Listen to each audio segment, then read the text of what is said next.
Hello guys, magandang tanghali guys. Tayo'y kakain na guys. Ang ulam ko guys, yung gabi na niluluto ko kanina, yung binubuhol ko. Ito na guys, yung ulam ko gabi. Yun gabi. Sariwa ito, kinuha ko to kanina. Tapos ang luto ko lang ito guys, pinapaksiw ko lang to guys sa suka. Ang nilahok ko lang ng ricado dito, ano lang, sibuyas lang, wala na, asin, bitsin, ayos na, paminta. Okay guys, kain tayo. Wow, masarap.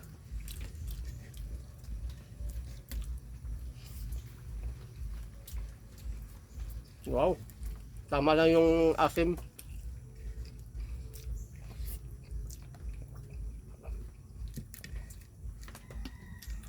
Yun ang pagkain ng mahirap, guys.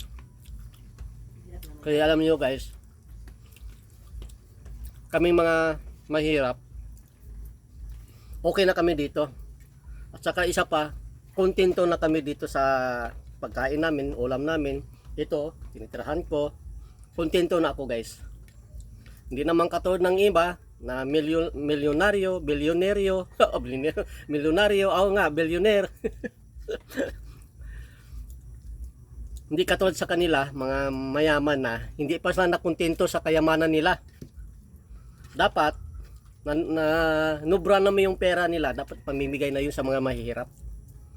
Yung wala ng pagkain, yun ang ibibigay nila. Kasi, mayaman na sila, wala na silang kalagyan ng pera nila.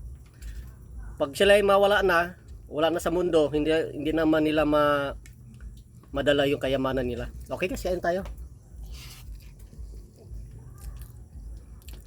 Real talk yan guys ha. Nag-ano na ang pare. Nagwali na ang... Kain tayo, kain. Nagwali na si Tagad. Sa kamita. Alam nyo guys, itong kanin, bahaw to. Kapon pa itong bahaw no? Pero, Gabi, God nyo. gabi. Nga, kapon nga, kagabi. Siyempre. Yung nagsaing kami guys, ngayon para mamayang hapon, nagsaing lang kami kasi, sayang yung baga o yung apoy kasi maulan dito sa amin. Halos 2 linggo na ang umulan dito sa amin. Yan mo, hanggang Marso na magkukulang ito. Yung kanin pinain ko lang. Tapos ang panggatong ko, yung palapat ng nyog. Kung sa Bisaya, yung lukay. Wala, basang kahoy eh. Kaya yung ano na lang, yung palapat na lang. Kaya pa naman ang Tagad. Yung kayakas guys ba? Kayakas. Yung sa Bisaya, lukay. Ay guys, mga ka-idol, mga kabilbab, dyan sa Visayas o Mindanao, mga unta ninyong tanan. Mga unta, mga Bisaya. Sabi niyo guys, dugay na ko diri sa Kuan, Luzon. Halos 23 years na ako. 2001 ako dumating dito sa Luzon. Wow ha? Mm. 21,000. Pero Bisaya pa rin, Bisayang dako. Dak pa eh. Bisdak pa rin. Kahit ayusin mo yung pagkatatagalog mo, lumabas talaga yung pagkabisaya mo. Ano bang mahabang buhay na talaga? Basta talaga. Habang buhay, bisdak talaga. Kahit matagal ka dito sa Luzon, pati ng mga Tagalogan, lalabas yung pagkabisaya mo na pagkabulol-bulol. Ang iba naman, mag-isang buwan pa lang nga sa Luzon, magtinagalig na. Magtinagalig na sila. Magtinagawog.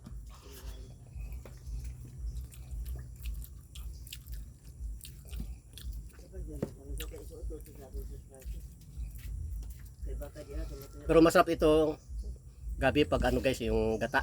Pero maumay ako sa gata. Gusto ko ito lang. Suka lang ba? At deprese.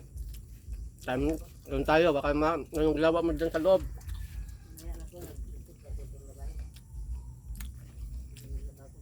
Itong gabi na walang balat-balat, walang hindi pinuputol, buo to guys. Buo ang ano niya, yung tangkay. Binubulbul ko lang.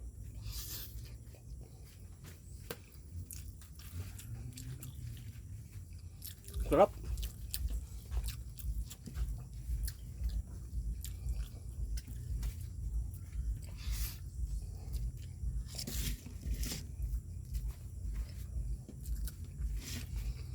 Hindi kaya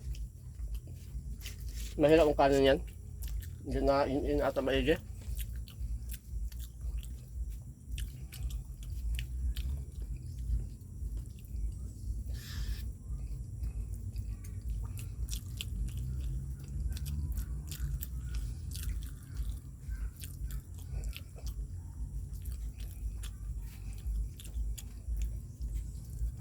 Ang sarap ng kain ko pag gabi.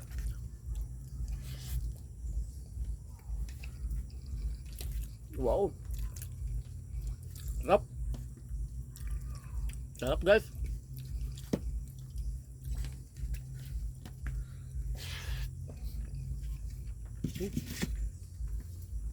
Nagdagdag ako ng kanin guys oh.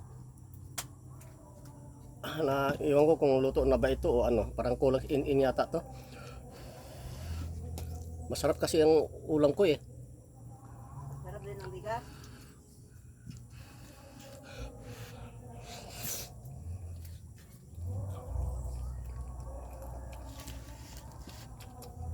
Ito ang lutuan ko guys oh. No.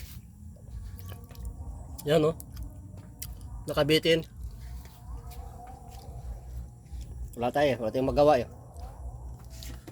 Kasi mababa kasi yung ano, yung bato ba? Mababa, hindi masyadong mataas konti. Hindi makalabas yung apoy.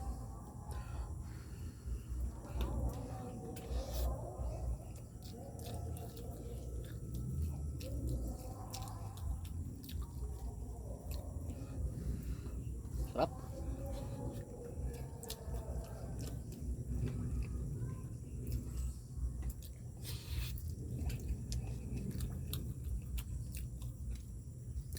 Ganado ako kumain guys oh.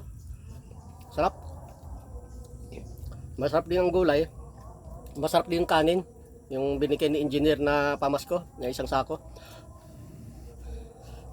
Galing Mindoro ang bigas.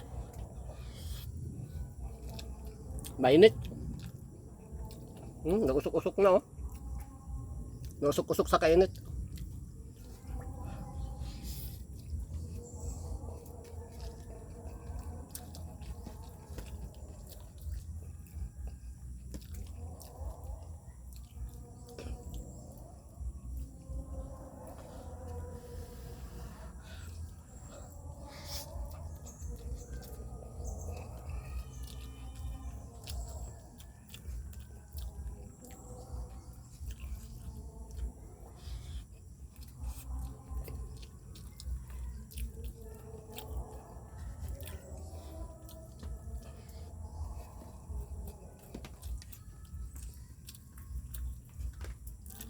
Sarap.